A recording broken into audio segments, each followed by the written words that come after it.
প্রথম ধন্যবাদ জানাই শুকরিয়া জানাই মহান আল্লাহকে।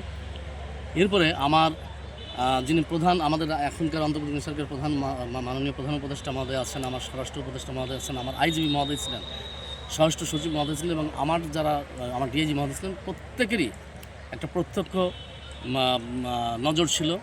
পাশাপাশি আমাদের যে নিয়মটা করেছে আমাদের হেডকোয়ার্টার থেকে যে পরীক্ষায় রিটেন পরীক্ষায় কোনো অবস্থা আমরা এখানে রাখবো না রেখে আমরা স্বচ্ছতার সাথে আমরা আমাদের হেডকোয়ার্টার অন্য কেউ কারণ বুঝবে না যে কোন জেলার বা কোন আমরা সেইভাবে পরীক্ষার যে রিটেনের পরীক্ষার খাতা আমরা ওখানে পৌঁছে ওখান থেকে মানে কোডিং করে এরপরে আমাদের পাঠিয়েছে, আমরা ডিকোডিং করে এরপরে আমরা ভাইবা নিয়েছি। ভাইবাতেও আমরা একেবারে স্বচ্ছতার সাথে 1 by 1 ভাবে নিয়েছি।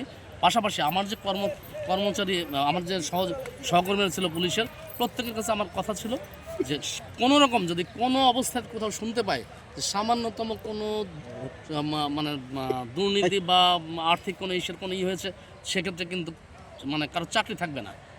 আমার কানে আসবেই যে কে নিছো বা না নিছো। পাশাপাশি পরীক্ষার্থীদের যখন 2510 জন এখানে যে লাইনে প্রথমে দাঁড়ায়, আমার প্রথম ভাষ্যই ছিল এবং প্রথম কথাই ছিল যে যদি কেউ টাকা দিয়ে চাকরি নিতে আসো এবং যদি কেউ টাকা দিয়ে থাকো, যিনি দিবে এবং যে নিবে প্রত্যেকেরই আইনের আওতায় আনবো। চাকরি তো হবেই না, পাশাপাশি তাদেরকে শাস্তির আওতায় আসতে হবে, এ ব্যাপারে কোনো সন্দেহ নাই। আর সবচেয়ে বড় ব্যাপার হচ্ছে ইচ্ছাশক্তি, যেটা আপনারা বলেছিলেন যে ইচ্ছাশক্তি এবং মানে যেটা স্বচ্ছতার যে একটা চিন্তাভাবনা, এইটা থাকতে হবে।